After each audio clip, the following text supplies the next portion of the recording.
And now we're pleased to bring you our feature presentation.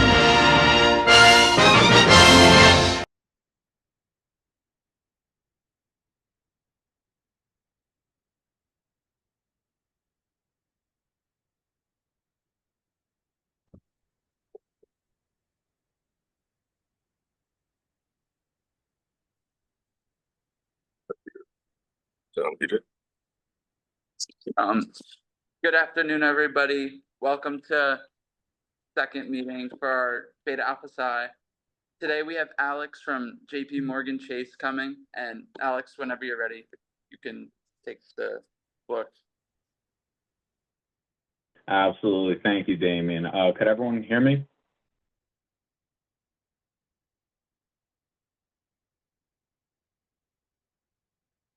Sorry, hold on. There's something blocking. Yeah. We can hear me? I can hear you, yeah, perfectly. Okay. Yeah. Perfect. So, hi, everyone. I'm Alex Trajkovic. I'm a former FDU alumni. I graduated back in 2021, so I'm not much older than you guys. I'm 27, just turned 27. And I had a lot of the same professors for those that went to the Madison Florham Park campus. I had the same professors you had between Professor Koza and the others. I was a transfer student to FDU, so I didn't do all 4 of my years there. I did my first 2 years at CCM, then transferred. I think they are actually Alex is talking. But we can't hear. We can hear the Zoom. What was that? That's a problem with the Forum Zoom call. I could hear Alex, and everybody on Zoom could also hear him.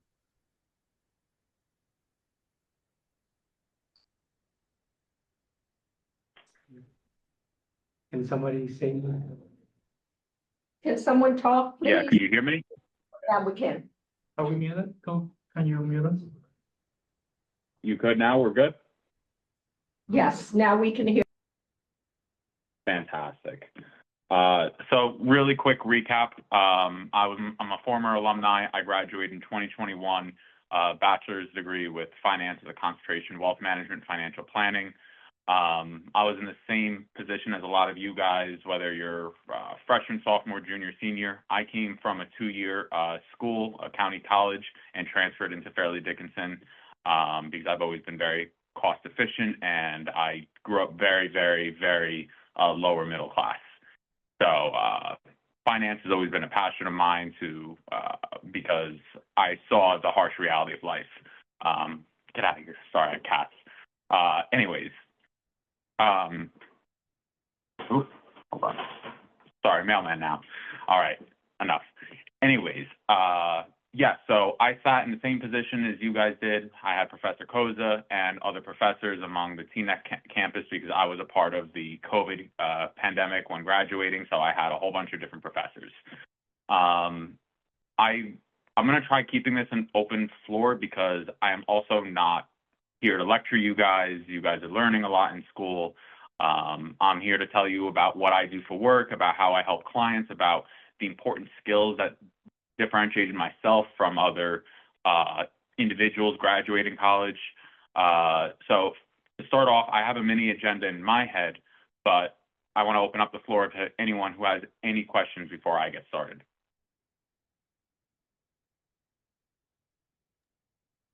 Any questions, anybody?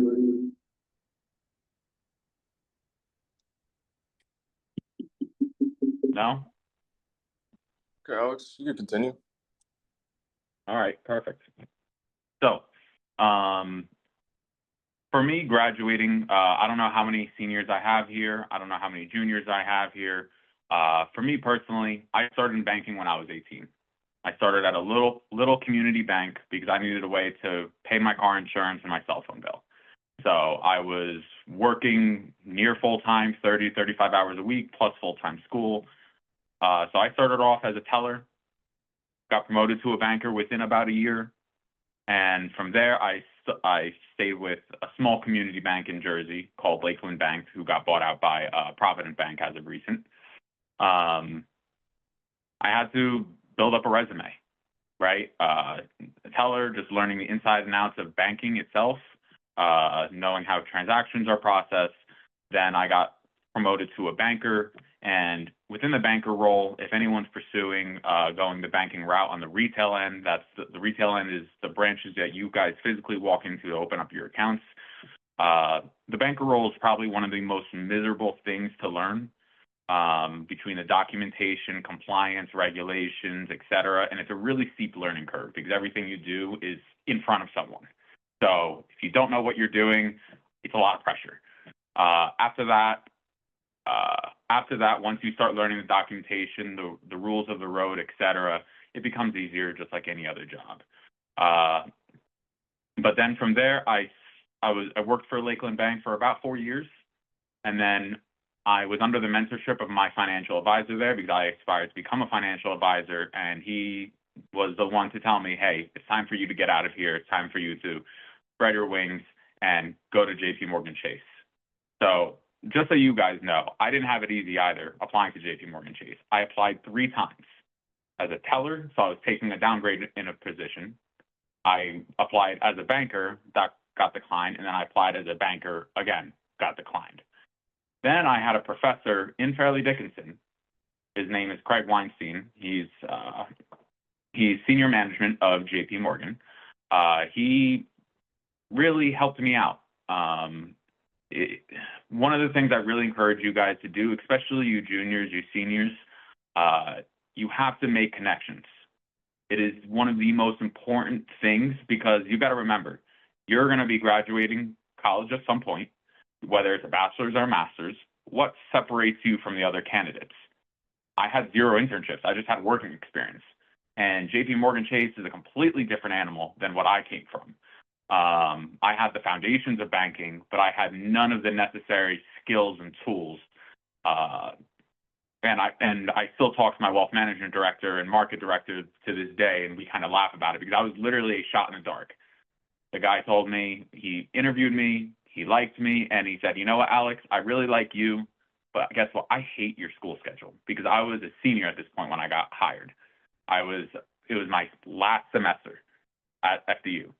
He said, I hate your schedule. I'm not hiring you unless you fix your schedule. Meanwhile, it was a week before Christmas. To keep that in mind. So now I am flustered, don't know what to do. I had to take a course that I probably should have taken my sophomore or junior year because I transferred in, so it was a little bit different when it came to the course curriculum for me because I had some that were already done through my electives at CCM, County College of Morris, and all of a sudden it was a required class. I couldn't do the required class. So I had to get all the way up to the assistant dean of students at that point in time and make my case. I had to say, I have my full-time job, I have my career, I am 1 class away from graduating potentially because it's the 1 class I couldn't take because it was interfering with my schedule. After arguments back and forth, debates, whatever you want to call it, I even threatened to drop out. That's how serious I was about this career because I started my licensing. I got my SIE, my Series 6, my Series 63. That is a mandate to be a banker with JPMorgan Chase. And from there, they allowed me to substitute with another course, and I got my job. But that's a little bit about my working experience. I got hired there as a relationship banker. I've been with the firm for about 5 years, coming up in this February. I was a relationship banker for a year there, got promoted to a private client banker, and now I've been ranking within the top 500 bankers in the country for JPMorgan Chase for the past 3 years. I'm ranking currently 9th out of the state of New Jersey as a banker from a performance standpoint. So my overall job as a private client banker is I am the bridge. I am the person, yes, that you come in to open up your college accounts, to get you your first credit card. Yes, that is a part of my job. But I'm also the person that's talking to your parents and say, hey guys, what's going on with your retirement? How can we help you? Right? That is my main job. I'm the bridge that connects you to all the different verticals of JPMorgan Chase, whether it's home lending, whether it's wealth management, financial planning, whether that is for our business owners, our more sophisticated business owners, introducing you to a business relationship manager. How can I connect you to the resources that are going to be best suitable for you and your needs at this point in time? So with that being said, at my pace right now, I've been with the firm for 5 years. I aspire to be a financial advisor. I was in the same seat as you guys, circling back to the beginning. I was in the same classrooms you guys were. I want to become a financial advisor so bad. I got calls and opportunities to become a financial advisor, but guess what? You're earning zip. And truly, you guys are learning the foundations right now, right? You guys are learning about tax equivalent yield. You're learning about what beta is, what alpha is. You're learning about current economic news, what's going on. That stuff is important because it does tie into my conversations very often. But one of the most important things is just experience. You have to just sit there and do it. And jumping in as a financial advisor, for those of you aspiring, it's really tough because you're going to get looked at a fresh 22, 23, 24, however old you are. And the client's going to look at you and be like, my kids are older than you. That's a pretty hard obstacle to overcome.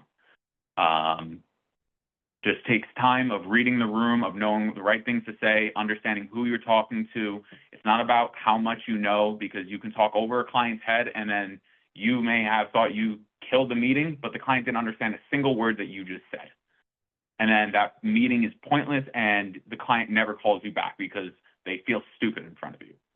So again, these are just examples that I've encountered myself because I was self-conscious when I got into the industry, especially as a private client banker, where my clients are individuals worth tens of millions of dollars. They're individuals that you guys see if you watch economic news. They're the people that are talking on CNBC, Squawk Box, all of that stuff. They live in the Madison, New Jersey area.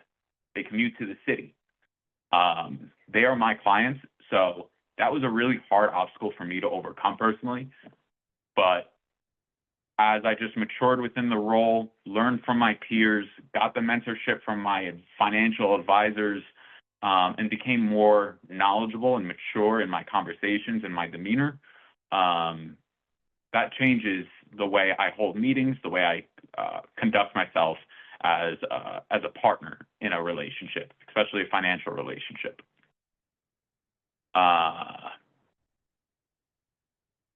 Yeah, man, that stuff's really important for you guys. For you guys that are trying to break into the whether it's a financial analyst, portfolio manager, anything regarding finance where you'll need your licenses, I'll give you one easy tip to differentiate yourself from the rest of your peers. And I mean, this is probably one of the biggest things you should take away.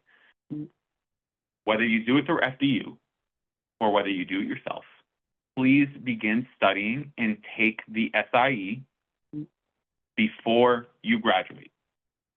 That puts you leaps and bounds in front of other candidates. And the reason being is firms hire you, but you're not going to be working right away. Your job is to study. So when I got hired with JPMorgan Chase, my job was to study for 40 hours a week.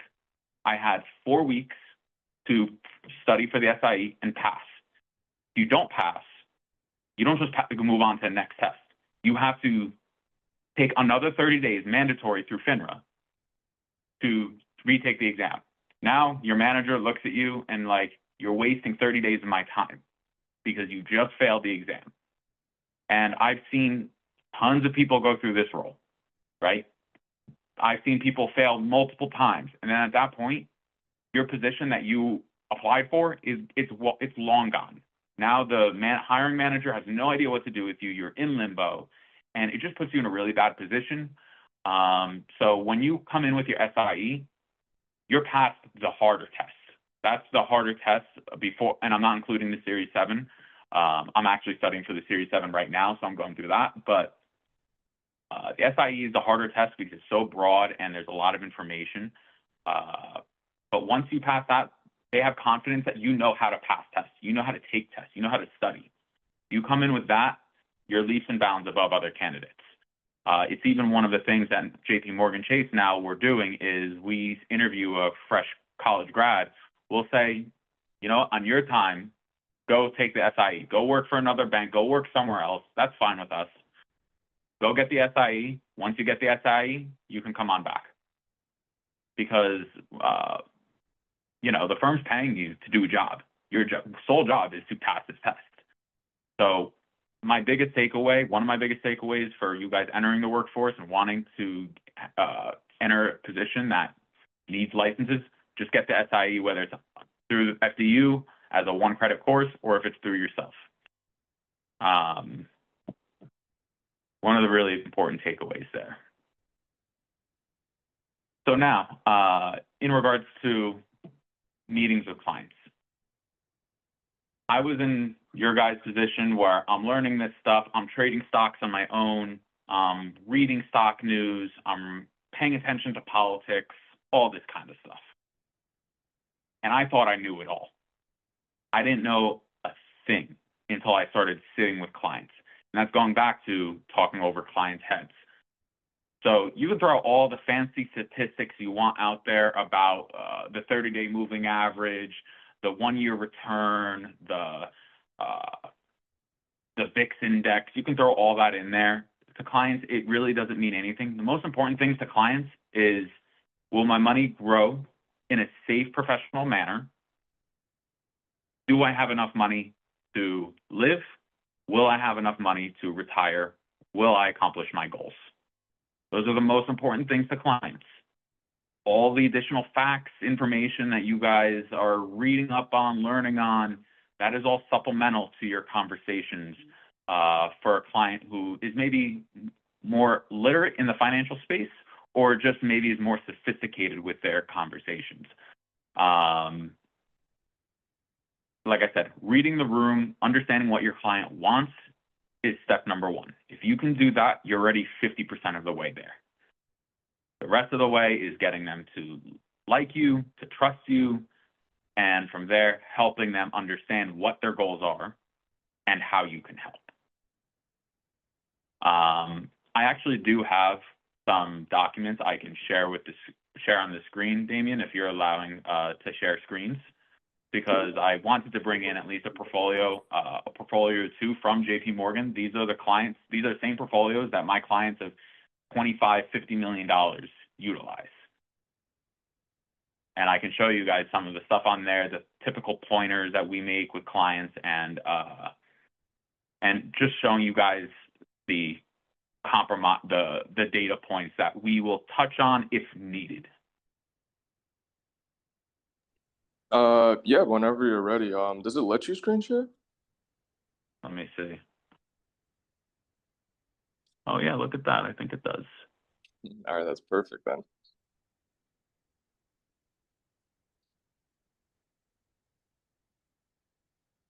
Is that showing up for you guys? Yep. Okay. Yeah, perfect. Cool. All right, so let me see. Do you guys see this right now? It says at the top, JPMorgan Core Advisory Portfolio. Yep, we can see it. Perfect. All right, awesome. So this is what we call a core portfolio, right? So when I'm talking to a client, this is what I call your stay rich money, right? This is the money here that is going to give you instant diversification. It's going to allocate your assets between equities and bonds. It's an asset allocated portfolio, similar to portfolio to what a lot of clients have in their 401ks. They're called something different in their 401ks. They're typically called target date funds or retirement funds. But this is a little bit more sophisticated with that, but it's the most relatable to clients for them to understand what this is. So just looking at the screen, when I'm talking to a client, I only bring this up really if they are asking me, hey, Alex, how is this money invested? Which is a very common question. So that's why I wanted to especially show this. But as you can see here, if you look down, if you look at the first fund is the S&P 500, and that makes up about 29.5% of the portfolio. So that is the heaviest weighting within the portfolio. And why? The S&P 500 is the gold standard for the U.S. markets, right? So of course we're going to have the S&P 500 within our portfolio. Then if you go down the next level to the next line item, it's 6 circles, U.S. constrained equity. Long story short, essentially this is a proprietary JPMorgan fund that has maybe less research across the board between Goldman Sachs, Morgan Stanley, BlackRock, et cetera. And this is our top financial analyst research analysis when it comes to U.S. equities that does not have as much information. So this is typically comprised of anywhere between small cap and mid cap companies, maybe some large that just don't have as much exposure. And then from there, this is actually also a global based portfolio because you can see below in developed non-US equity, we have JPMorgan Beta Asia Developed ETF, Canada ETF, Japan ETF, and another 6 circles, again, a proprietary fund that takes the not as much research provided companies, globally speaking, and this and it's a mutual fund that we include in there. And you're looking at this from the equity standpoint, right? And you're looking at it, it's like, okay, you know, we have Asia at 1.5%, we have Canada at 1.5%. That's really small percentages, doesn't really move the needle. That is JP Morgan weighting their positions, right? So what this is telling you is that we are actually overweight Japan because we're at 2.5% there versus Canada and Asia. We still want them a part of our portfolio because there is the right time and opportunity to have them, but maybe we're just putting the brakes on. Maybe they're a little elevated and and maybe Japan was a little bit lower and we wanted to take those assets and invest in Japan. Once those markets come down a little bit, we take from Japan and we move it over, et cetera. And then the rest is bond funds, core bond funds, short duration bond funds, income bond funds. The way I pretty much explain this to clients is your equity is your growth, your bonds is your protection. Generally speaking, there's anomalies, but specifically with this is a balanced portfolio, and you can see that towards the bottom, right? It says grand total 45% under the equity column, and it says 45% under the fixed income cash column. So this is a balanced portfolio. When you add those two together, you get 100%. A balanced portfolio, historically speaking, going back to 1950, a 50-50 split. You can throw a dart at any single year and go back 4 years. This portfolio at a 50-50 split has never had a negative return.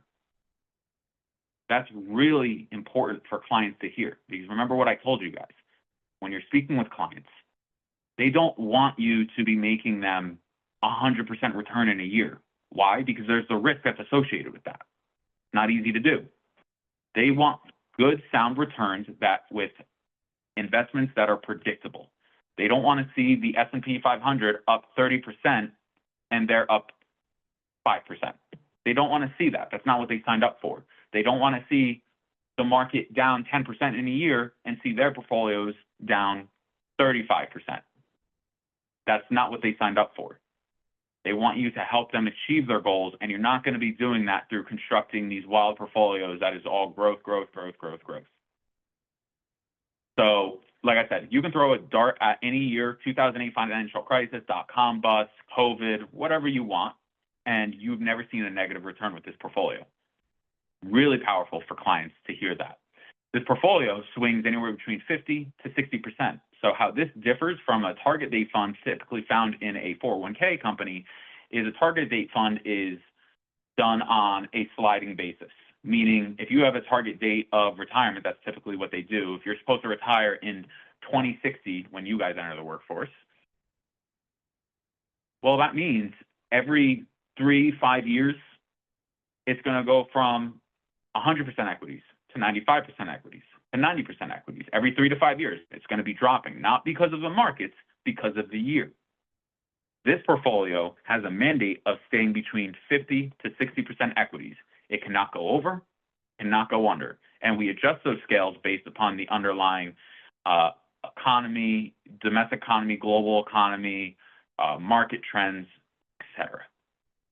So this is what we describe as the core portfolio. I'm showing you the balance. That's the middle lane, right? Think of a highway. There's the fast lane. There's the middle lane. There's a slow lane. Here, you're doing the speed limit. If you hit a speed bump, it's not going to blow out your tire, right? You're going to be just fine. You'll feel it.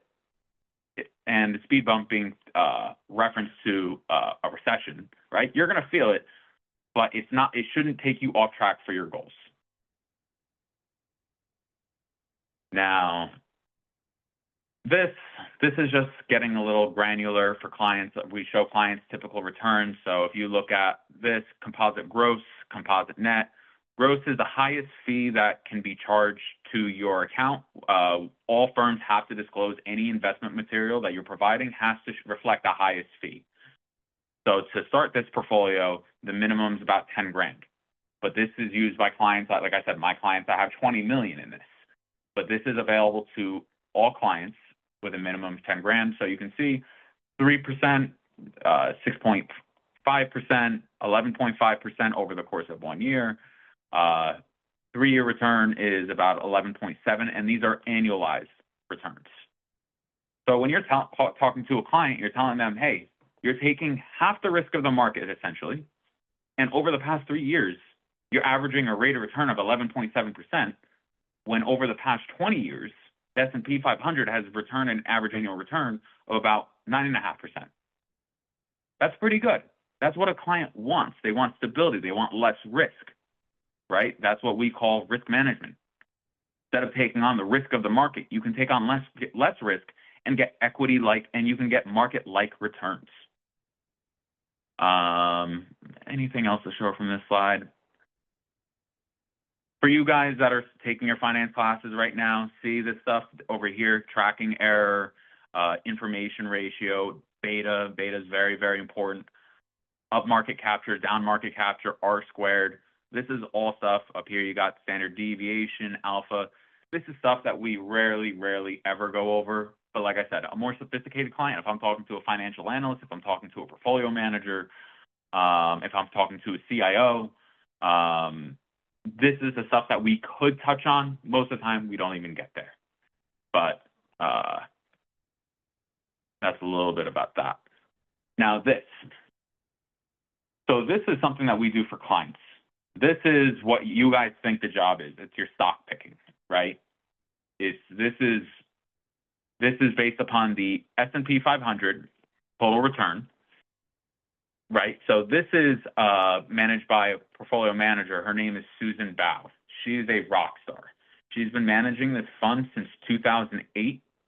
And the idea of this fund is to mimic the returns of the S&P 500, right? Now, what she's doing here is she's not giving you all 500 stocks in the S&P 500. This is not an index. You own each individual stock. And that is really important for high net worth investors and clients. And I'll go over why in a few minutes. But essentially, out of the whole S&P 500, her holdings in this, where is it? It's over here. Anyways, I can't find it right now, but her holdings range anywhere typically between 45 to 65 holdings. So out of the 500 companies, you own 45 to 65 companies. And her job is to outperform the index, or at least match the index, right? So as you can see here, if we go down, right, manager gross, 11.6, index, 15.2. So we missed in a 1 year turnaround time.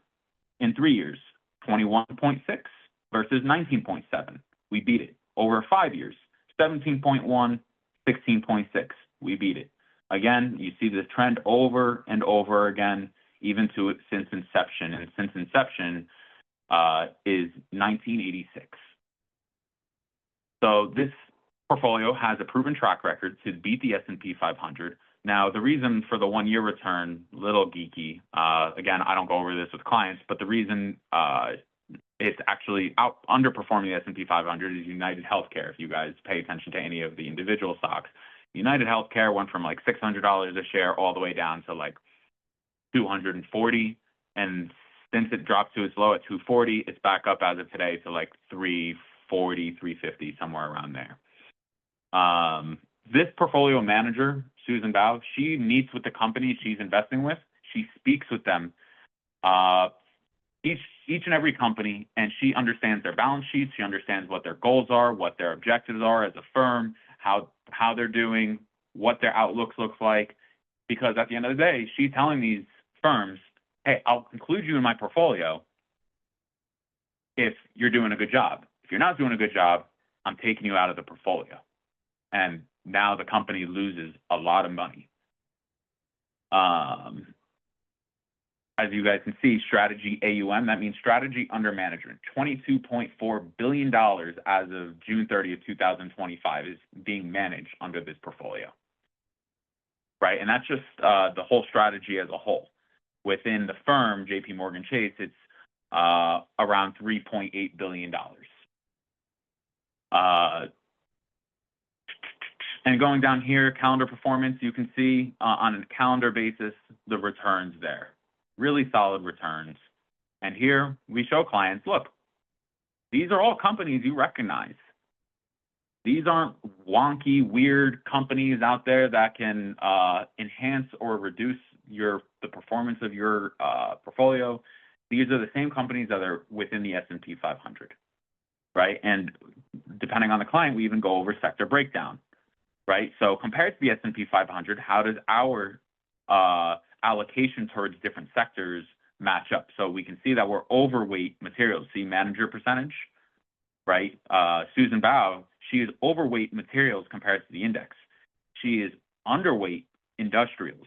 She's overweight consumer discretionary. She's underweight consumer staples.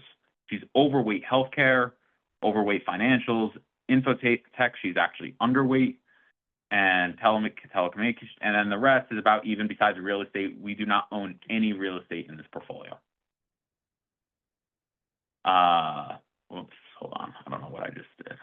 There we go. And again, the same stuff that I was going over in the last portfolio is listed over here too, all this granular information. And down here it shows the weightings of certain companies. But long story short, the way we build portfolios is that core portfolio I showed you guys originally. That's your stay rich money. That is going to be the lion's share of your investments, because that is funding your 3 to, let's call it 7-year time horizon for your goals, right?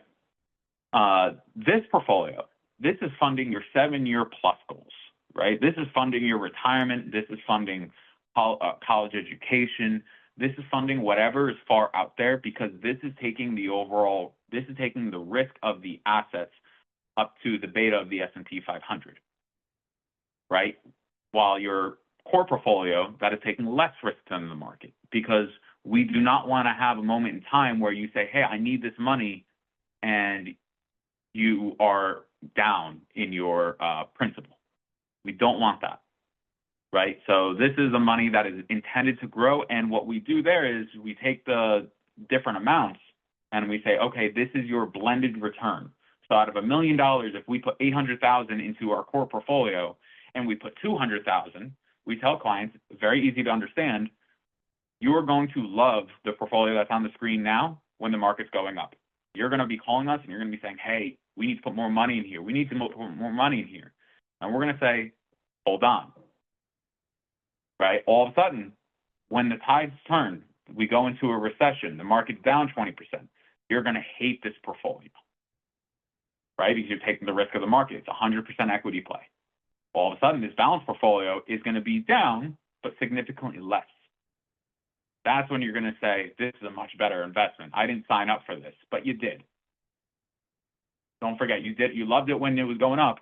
Now you don't like it because it's going down.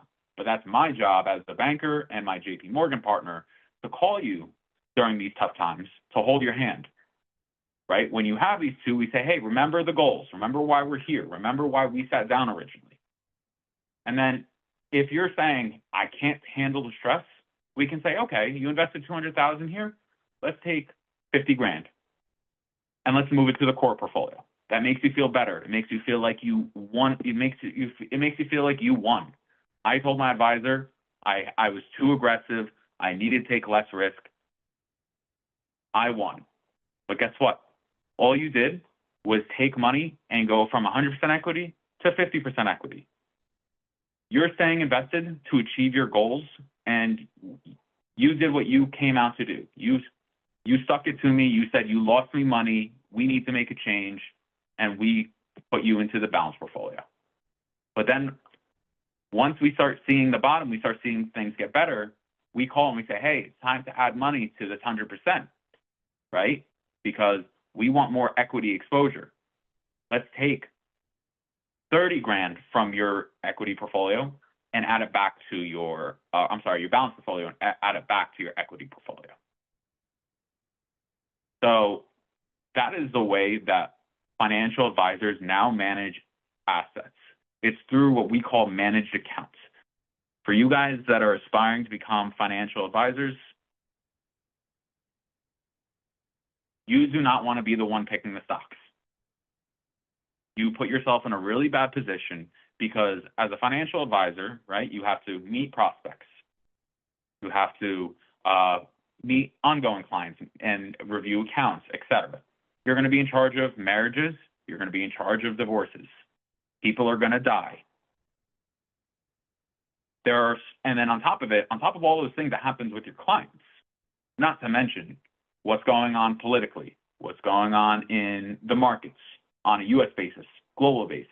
Oh, don't forget about the difference between bonds and equities. There's too many things to balance out. So financial advisors do not take the risk of stock picking, because at the end of the day, that is what can get you in trouble. So what we do is we're the coach, right? We're on an NFL team, you're on a basketball team, whatever it is, you are drawing up the plays with the client.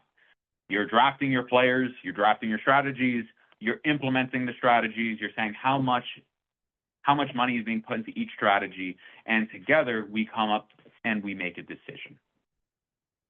Not saying, here's the best portfolio that I've ever built, makes clients money, gonna make you money. And then all of a sudden, you get caught dancing when the markets are down and you have to explain yourself. This is disciplined, it's predictable, and it's managed by a team that doesn't speak to the public, but their sole job is to speak with the companies they invest in, to analyze the market trends, to analyze the economy. That is their sole job. Your job as a financial advisor, you're client facing, right? I'm the one who's explaining everything that's implemented to you. And I'm explaining how these strategies are helping you achieve your goals. So that was a very long segment, and I've been talking a lot. I'm going to take a very slight pause.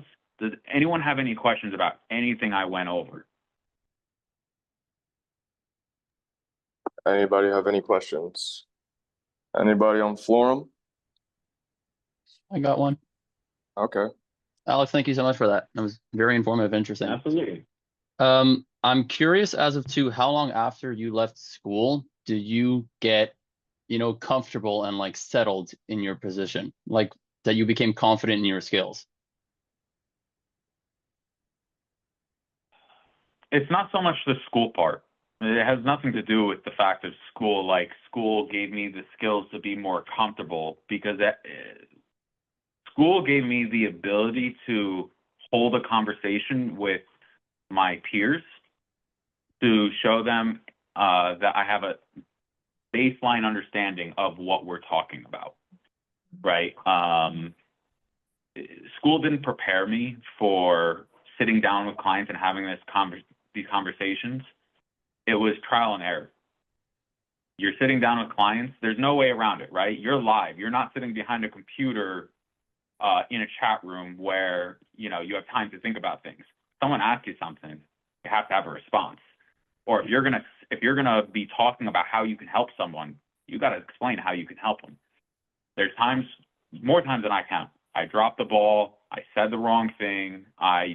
Or I was timid and I didn't bring it up, right? Because I'm sitting here, I'm talking, and this was very common early in my career.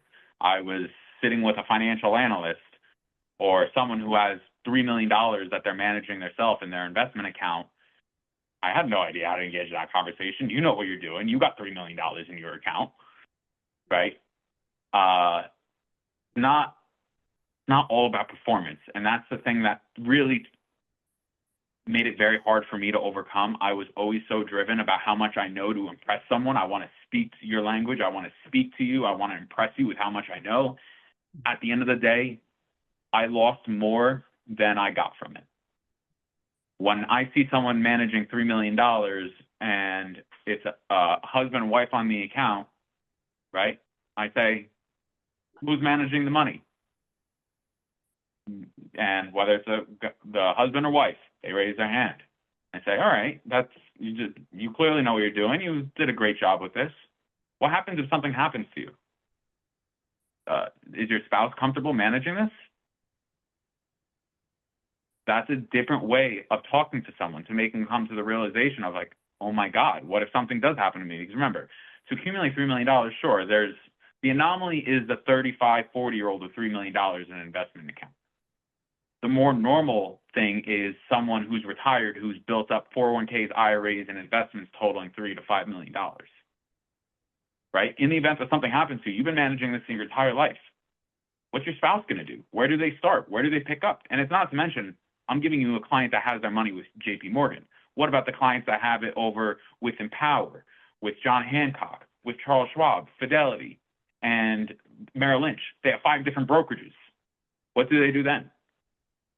Right? So I talk about how can we best set up your spouse if something was to happen to you, right? And I even tell clients, listen, you're managing your money. You're good at it. I'm not saying that you're bad at it. I'm not saying that I can add any value there. I think we can show you some things that we're really good at. Maybe we're better than you at, but I'm not saying that we are better investors than you are per se. But what I am telling you is, I think it's time you're 65, 70 years old, or you're 60 years old, something happens to you. Who do you want your spouse to go to? Do you want to just leave them out do you want to leave them stranded, not knowing what to do, and now all of a sudden rushing to find a financial advisor? I usually say, let us help you. If your portfolio is about $3 million, give us 10%. 10% is typically what you speculate with, right? At that point, it's like, okay, after a couple months, couple years, they get to know me, I get to know them, we show them performance, we explain what's going on, they find value. All of a sudden, now we start talking about, hey, we're doing our part. Enjoy your retirement. Let us help you a little bit more. And it's just a trickle down from there. So, long-winded answer, but long story short, it had nothing to do with school. It's just more so the opportunities that you have, whether you're working now or when you graduate, when you start the job, it just takes time to build confidence. Got it. Thank you. No problem. Anyone else? Yeah, Alex, I actually had a question. So I know you mentioned before that you used to work at a retail bank. I currently work at a retail bank too while at school. I just wanted to ask, like, what was it about like working there in retail banking that you think like helped you at your position? Not specifically at JPMorgan, but helped you get there. So are you talking about retail banking, because I'm still in retail banking now. Like the being retail banking itself, yeah. Sorry, say that again, you broke up. Like being specifically in the branch. So it's a little bit of who I am. So this is what I tell all my college students that I sit with, because I do a lot of mentoring with college students that I open accounts for. You have to figure out who you are. Are you someone that's an introvert or an extrovert? Do you like working with the public? Do you like public speaking? You have to answer a lot of these questions to yours first. And once you figure that out, you figure out, I can't sit in a corporate building behind a computer all day in a cubicle. I'll go crazy. I have to talk to people. I have to move around. I have to do things. I'm not the analytical type. I can't sit there and crunch numbers off the top of my head. I need my computer to do all that work for me.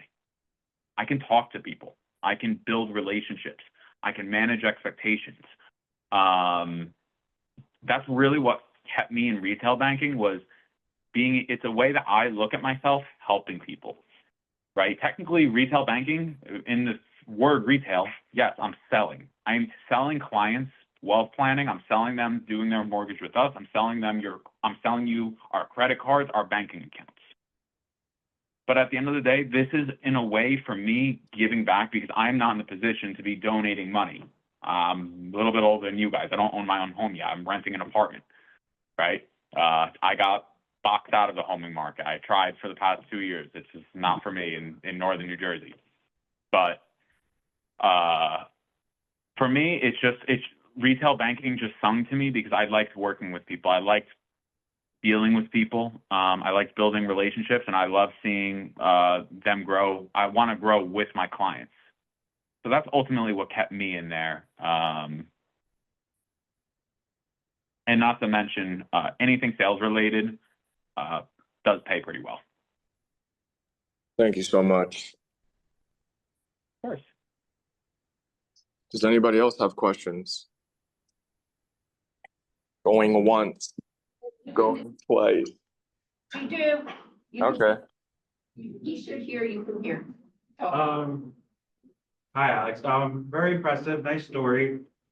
Towards kind of bouncing off of Damien. So you said there was like the financial analysts that do, like they do all the, I guess, all like the stock checking, all like the choosing, and you're kind of like on the outside just speaking to the clients is what I'm getting at? That's exactly it. Yeah, they do the stock picking. They set the buy, sell, hold ratings. They do all of that. As financial advisors, when you go to Merrill Lynch, when you go to Morgan Stanley, when you go to Goldman Sachs, JPMorgan, the financial advisors you're speaking to, they are not the stock pickers. Most of the time, there's different segments of JPMorgan, Merrill Lynch, et cetera. There's different segments where these guys are more so portfolio managers more than financial advisors. Because remember, there's a difference. There's portfolio managers and then there's financial advisors. I'm giving people advice where my advice and managing your assets come together. There's portfolio managers where they'll advertise themselves as financial advisors, but really they're really good at managing assets, but they lack the understanding of the emotional standpoint behind investing. They're very granular, very sophisticated in their discussions, but they lack the human empathy side of things. So there's different flavors of financial advisors, but the vast majority is really getting to know you, understanding your goals, and how can we get there. Okay, gotcha. Thank you. Of course. So, talking to all of you guys makes me, feel so old. But there's so many different ways of getting to wherever you want to be, whatever role you want to be. Unfortunately, I know I was talking to you guys a lot about wealth planning and financial planning and being a banker. It's what I know. I never worked in the corporate setting per se. I know a lot of people from the corporate setting, but just never worked there. I can't speak on behalf of what it is, how you get there. That's why connections is just so important, especially for my junior and seniors. Get to know your professors, put in the extra mile for the classes that matter, because we know year 1, year 2 is your gen eds, year 3, year 4, that's when you get your adjunct professors that actually work within the space, and they're the ones that can connect the bridges for you. But you got to show respect. You got to show that you're interested. You got to show that you're moldable, right? How I got involved here, and I'm incredibly thankful for Professor Craig Weinstein for doing that with me. I even send him emails every time I hit a milestone with the firm. I send him an email from my work email because he works at the firm, letting him know where I'm at, how I'm doing. I'm going to be moving into wealth management Q1 of next year as a JPMorgan advisor instead of a banker. So that's why I'm studying for my Series 7 now. Just know, like, some of the few things I can touch on. Be patient. I know you guys are going to get your 4-year degree. You're going to walk out of those doors and you're going to say, I'm ready. Most likely you're not. You got to earn your stripes, right? I'm representing JPMorgan Chase. They're not hiring a 22-year-old financial advisor. They want to see you year-over-year growth. They want to see you get promoted to roles. They want to see you develop a very deep, broad understanding of the banking services, as well as obviously what you're aspiring to do. And so if it's financial planning, if it's mortgages, whatever it is. So you have to earn your stripes, typically wherever you go. There are streamlined tracks. A lot of insurance companies, you can become a financial advisor much faster than myself. But you are also starting where you are sales day one. I at least earn a salary. I can earn an income without sales. It's not good, but I'm not left with nothing. And I'm not left reaching out to friends, family, strangers that I have no correlation or relationship with. I'm not sending messages on Facebook pitching people. I'm working with Chase clients. I'm working with JPMorgan clients. And if I want to go the extra mile, I could do it, but I don't need to in the space that I work in. So there are other avenues to become a financial advisor quicker. I didn't have the network to build up assets under management from a financial advisor standpoint at 22 years old. I didn't know that enough people that can give me hundreds of thousands, millions of dollars off the bat and trust me with it nonetheless. So, like I said, you have to be patient. You're going to have to potentially bite the bullet, and this is just the harsh reality of things, but you need mentorship, you need tutelage, and you need to experience. That's the only thing I can say, because trust me, it's a lot easier making these mistakes when I'm earning a salary versus as an advisor where now I'm collecting revenue. I'm collecting a percentage of my revenue from my assets under management. And I sit down with that client that has $10, $15 million, and I botch it because I did a poor job reading the room or understanding what the client needs actually were, because they don't just come out and say, hey, I want to understand how much money I need for retirement. And they never come out and say that. They say other things regarding how can you manage my money, right? So it's, as a banker under the tutelage, or if you work in a group of advisors, you get to listen, understand, and be like an assistant to them. That's really helpful too. But one of the things you guys can do, like I said, because all of you guys are walking out with a degree, internship experience, or job experience. That's great. I'm not discounting that. It's really important. And if you don't have any of that, you should be getting started if you're a junior, senior. But like I said, walking in, if you're working in a job that's going to require a license, get your SIE. You're leaps and bounds above other people. Your CFP, your CFA, that stuff is great if you want to pursue it. Get the SIE first. Save yourself some time because you can always get the CFP, CFA later on.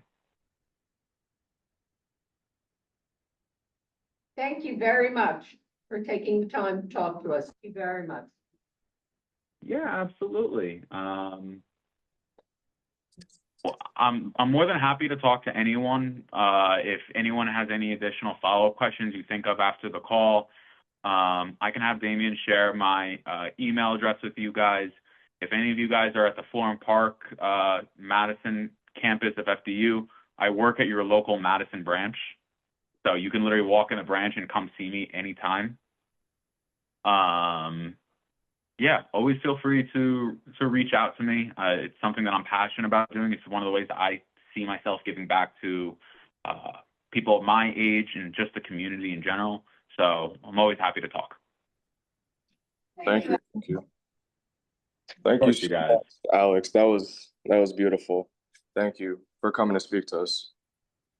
Absolutely. All right. I'll let you guys wrap up whatever you have to do, agenda items. I think Yeah. that's it, right? All right, yep. Everybody else, please stay behind. I will screen share the attendance QR code so that everybody could sign in and get attendance for today's meeting. Perfect. All right. Have a great week, everyone. Nice All right, meeting all of you. Alex. Thank you for coming to speak to us. You got it. Bye-bye. Damien, can you also give some updates on, information on people wanting to join and also on the tutoring? I think we have the tutor here who can talk about that. Okay. So if anybody wants to become a candidate of BAP, well, the application form is on our web campus, but if you also want me to just email it to you, you could email BAP at FDU. No, actually bapfdu@gmail.com, which you could also find on the web campus. And I will send those applications to you. Applications are officially out. So anybody, you could tell your friends, anybody that you know who's an accounting, finance, MIS major, that they can join BAP, and they get to see and come and talk to firms just like JPMorgan. It's a really good opportunity, if I'm being honest. And as for tutoring, I'm not sure exactly when you want to start it, Dr. Collier, but our head tutor is Elliot, everybody. Elliot. Yeah, Elliot, if you want to go ahead and introduce yourself. Hi, everyone. I'm Elliot Guzman, and I'm gonna be the head tutor for this year. I was planning my calendar. I think it's, for me, the Monday, the 23rd of this month, the beta, I'm gonna be able to start doing tutoring. And the hours, I'm gonna start by doing 9:30 to 11:30. And also, maybe if there's some need, I could work on a different hour, but by that, I would suggest you reach out to me in advance so I get into my. So you're doing just Mondays, 9:30 to 11:30? Monday to Friday. Oh, 9:30 in the morning to 11:30 in the morning. Morning. I was thinking we were No, doing no. one day. Okay. Monday to Friday, those 2 hours every day. Okay, all right, thank you very much. And Damien, who is coming next week and where are they coming? Let me find that out real quick. So next week, all right, there's too many tabs here.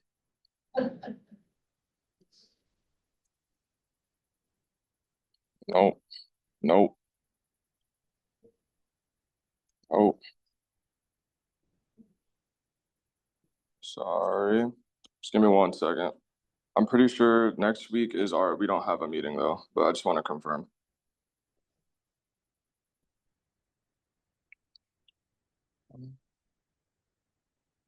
Well, Damien is getting that up. I just want to make sure everyone is aware too, in October 8th, we're having a meeting at 3:00 instead of 4:30 because we're having a boot camp with Deloitte. So it's going to be, it's a pretty exciting event, but it's going to be held from 3 to 4. They're going to be coming to Florham, but we'll also be having it via Zoom too. So. Okay, so there is no meeting next week, but on the 24th, Witham will be coming in, and they will be on our.